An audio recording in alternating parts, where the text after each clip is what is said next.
Selamat petang, salam sejahtera. Ini keputusan terkini daripada mesyuarat yang telah dibuat oleh UMNO petang tadi. Keputusannya bukan menarik sokongan kepada Anwar Ibrahim.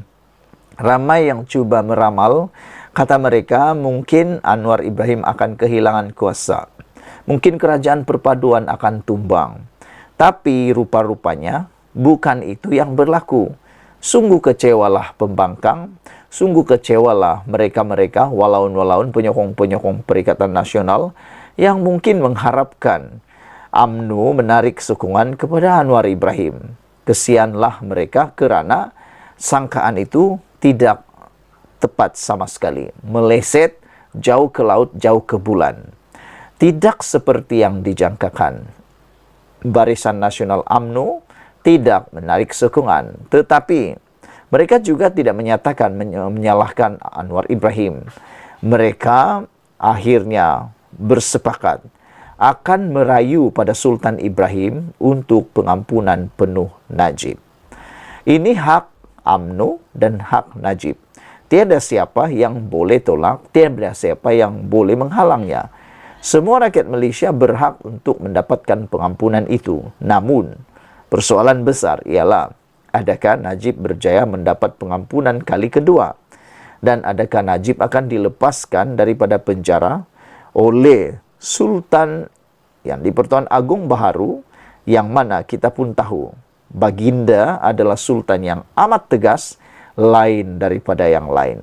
Saya rasa yang di-Pertuan Agong Baharu, yaitu Sultan daripada Johor, Baginda, mungkin tidak akan melayan buat seketika permohonan Najib tersebut. UMNO akan rayu pada Sultan Ibrahim untuk pengampunan penuh Najib. Disangka UMNO akan tarik sokongan, rupa-rupanya mereka rodoh.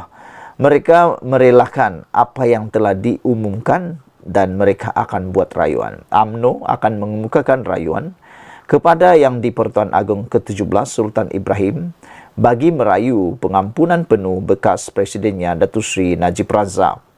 Perkara berkenan dimaklumkan oleh Ahli Majlis Kerja Tertinggi MKT UMNO, Datuk Lokman Nur Adam, yang menghadiri mesyuarat khas MKT di sini hari ini bagi membincangkan pengumuman semalam berhubung pengurangan hukuman dihadapi bekas Perdana Menteri itu. Sehubungan itu, beliau berkata UMNO akan menganjurkan kempen mengumpul tanda tangan ahlinya di seluruh negara dalam usaha mendapatkan pengampunan penuh diraja untuk Najib. Kita, ahli MKT UMNO, menjunjung kasih kepada yang di-Pertuan Agong ke-16 Al-Sultan Abdullah dan Lembaga Pengampunan. Namun, kita bersedih kerana Najib tidak diberikan pengampunan penuh dan UMNO akan berusaha mengumpulkan tanda tangan di seluruh negara untuk merayu yang di-Pertuan Agong ke-17 supaya mempertimbangkan sekali lagi pengampunan diraja bagi Najib, katanya selepas mesyuarat khas MKT di Ibu Pejabat UMNO sebentar tadi. Semalam Urusatia Lembaga Pengampunan Wilayah-Wilayah Persekutuan Kuala Lumpur, Labuan dan Putrajaya, bahagian hal ehwal undang-undang Jabatan Perdana Menteri mengumumkan Najib diberi pengurangan 50% bagi hukuman penjara 12 tahun yang sedang dijalaninya sejak tahun 2022, sekaligus menyaksikan bekas Perdana Menteri itu bakal dibebaskan pada 23 Ogos tahun 2028. Selain tarik pembebasan awal itu, denda perlu dibayar oleh Najib turut dikurangkan daripada 210 juta kepada 50 juta ringgit. Namun sekiranya denda itu tidak dibayar, tempoh penjara bagi Najib akan ditambah setahun dari tarikh pembebasan beliau, dijadualkan pula pada 23 Ogos 2029. Sehubungan itu, saudara-saudara sekalian, apa pula pendapat anda? Adakah anda bersetuju dengan tindakan UMNO dalam mesyuarat mereka untuk merayu pada Sultan Ibrahim pula? Dan persoalan yang lebih besar ialah, apakah reaksi Sultan Ibrahim yang di-Pertuan Agong kita yang baharu dalam kes Najib ini? Semoga Kebua Duli Yang Maha Mulia yang di-Pertuan Agong diberikan hikmat kebijaksanaan yang luar biasa menangani kes ini pada waktu permulaan Baginda menjadi yang di-Pertuan Agong. Sekian dulu untuk kali ini. Jangan lupa tinggalkan komen anda, tekan butang subscribe. Kita jumpa lagi. Bye-bye. Selamat petang, salam sejahtera. Akhirnya Anwar menang juga dalam kes membabitkan Najib Tun Razak. Ramai orang mempersalahkan Anwar, ramai orang cuba menembak Anwar, ramai juga terutamanya pembangkang juga para pengikut Najib cuba mencari peluang untuk menjatuhkan Anwar, cuba mencari peluang untuk mengecil-kecilkan kuasa Anwar Ibrahim. Kali ini bukan saja semuanya telah ditutup mulut dengan ulasan dan penjelasan ini, malah kita semua sudah faham dan akan faham bahawa Anwar Ibrahim tidak perlu dipersalahkan. Perdana Menteri ke-10 tak patut dipersalah. Kuasa pengampunan haknya ada pada Agong oleh Norman Redzuan dari Harapan Delhi. Kes pengampunan Najib seperti dijangka mengundang reaksi pelbagai pihak.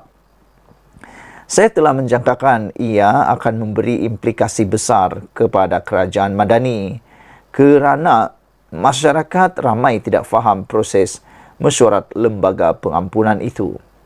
Saya juga tidak terkejut dengan keputusan itu. Begitulah juga saya tidak terkejut dengan reaksi daripada pembangkang dan penyokong mantan Perdana Menteri itu. Pembangkang seperti dijangka akan menuding jari kepada Perdana Menteri yang ke-10 Anwar Ibrahim. Malah Dr. Zaliha juga menerima tempiasnya. Saya pasti Syed Saddiq Syed Abdul Rahman faham, tetapi sengaja buat-buat tidak faham apabila meminta Dr. Zaliha letak jawatan. Apa kaitan Dr. Zaliha dengan keputusan lembaga pengampunan itu? Dan yang lebih menariknya ialah sudah lama Syed Saddiq Syed Abdul Rahman tidak bersuara, tiba-tiba pula muncul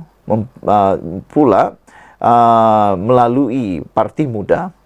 Perkara itu yang dinyatakan iaitu pengampunan Najib diulas oleh Muda pula. Bagaimana dengan kes Syed Saddiq Syed Abdul Rahman?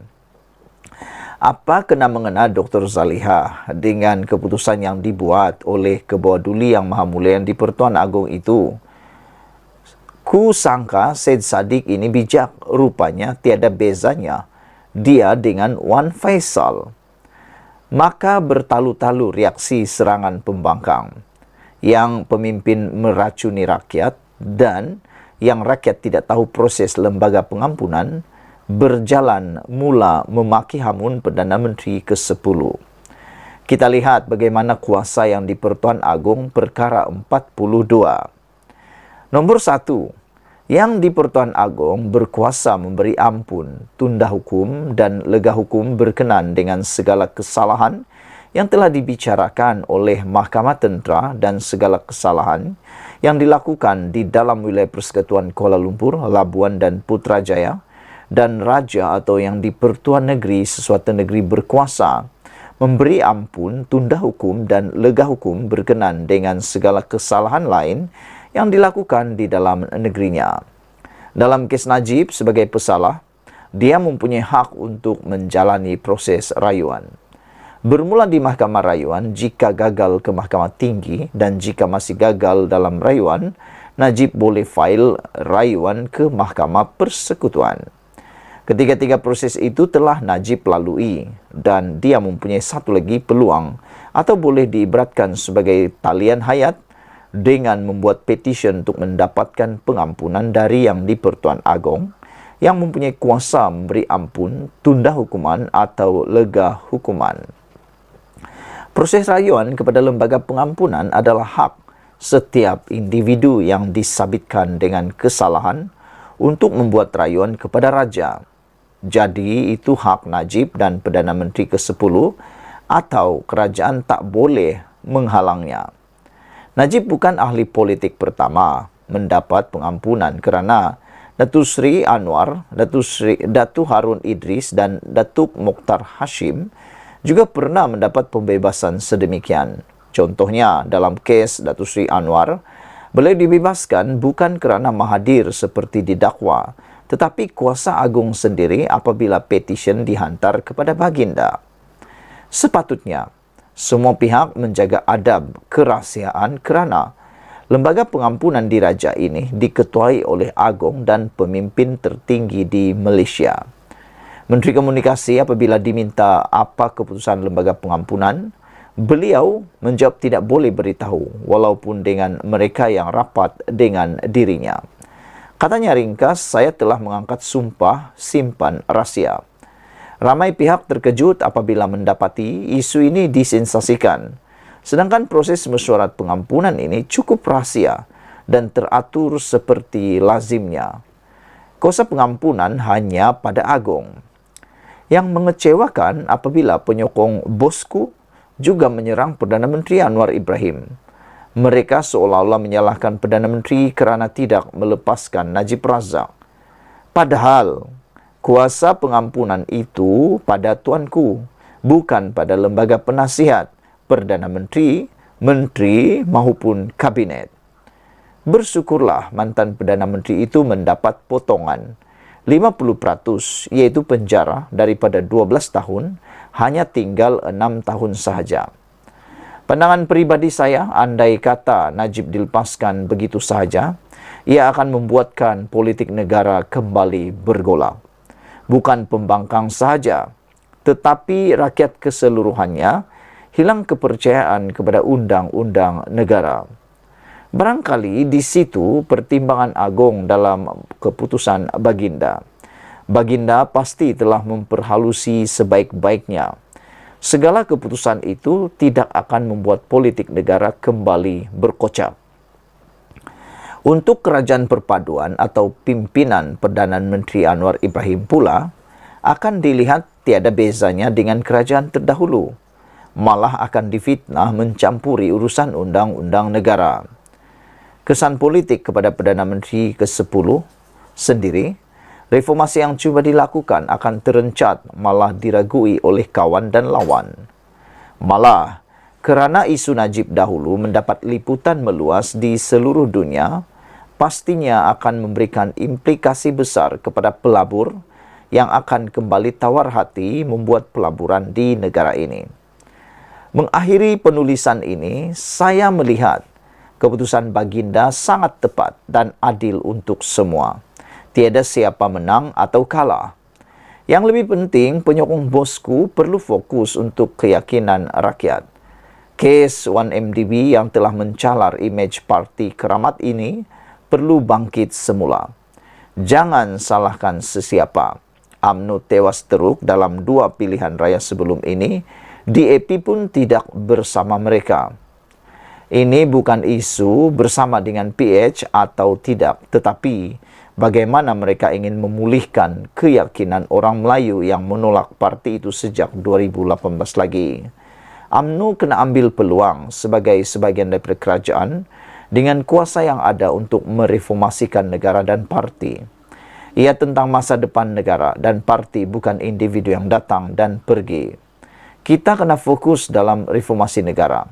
Ini adalah harapan rakyat. Selepas negara kita mengalami krisis ekonomi sehingga terhutang sebanyak 1,5 triliun akibat pengurusan negara yang lemah dan korup. Sekian untuk kali ini. Jangan lupa tinggalkan komen anda, tekan butang subscribe. Kita jumpa lagi. Bye-bye.